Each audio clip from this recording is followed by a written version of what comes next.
నేను డీల్ చేసినటువంటి సంగతి మీకు చెప్తాను. ఒకళ్ళకి పిల్లలు పుట్టలేదని చెప్పి వాళ్ళు ఎంతో వేదంతో ఉన్నారు, ప్రార్థనలు చేశారు. ఎంత ప్రార్థన చేసినా పిల్లలు పుట్టలేదు.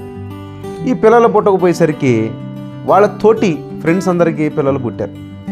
పిల్లలు పుట్టిన తర్వాత ఆమె ఒక శపథం చేసింది, వచ్చే సంవత్సరం ఈ టైం కల్లా నేను పిల్లల్ని కంటాను అని చెప్పి శపథం చేసింది. చుట్టుపక్కల ఉన్న వాళ్ళందరూ తనను మానసికంగా ఇబ్బంది పెట్టేవాడు.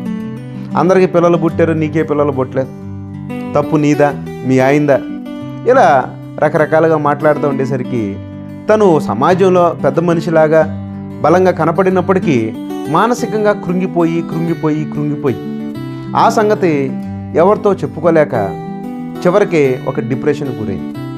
ఈ డిప్రెషన్కి గురైన తర్వాత ఆమెకు దెయ్యం పట్టినట్టుగా బిహేవ్ చేస్తూ ఉండేది. ఈ దెయ్యం పట్టినట్టుగా బిహేవ్ చేస్తుండే టైంలో ఆమెను పెద్ద వాళ్ళ దగ్గరికి తీసుకెళ్లారు. హైదరాబాద్లో శ్యామ్ కిషోర్ గారి దగ్గరికి తీసుకెళ్లారు. అలాగే ఇంకా అనేక మంది సేవకుల దగ్గరికి తనను తీసుకెళ్ళి ప్రార్థనలు చేయించేవాడు. కొన్ని వేల రూపాయలు ఖర్చు పెట్టారు. ఈ ఖర్చు పెడుతున్నప్పుడు వాళ్ళు ఏమనుకున్నారంటే దెయ్యం పోతుంది అనుకున్నారు.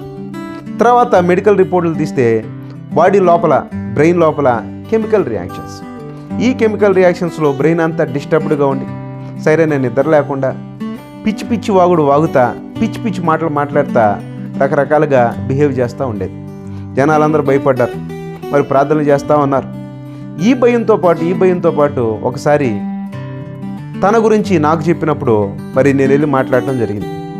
మాట్లాడుతున్నప్పుడు ఓపెన్ అయిపోయి చాలా ఓపెన్గా తను చెప్తా ఉంది, ఎలాగైనా సరే నేను పిల్లల్ని కనాలి, వచ్చే సంవత్సరానికి పిల్లల్ని కనాలి అని మా తోటి టీచర్లతో నేను శపథం చేశాను.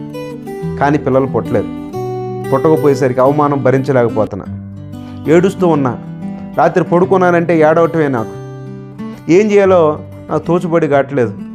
తప్పు చేయాలి అంటే క్రైస్తవ బిడ్డను అయిపోయాను, కాబట్టి ఏ తప్పు నేను చేయలేనని చెప్పి తను ఓపెన్గా చెబుతూ బాధపడుతూ ఏడుస్తూ మరి దెయ్యం పట్టినట్టుగా తన బిహేవియర్ కారణం ఏంటో తెలుసా?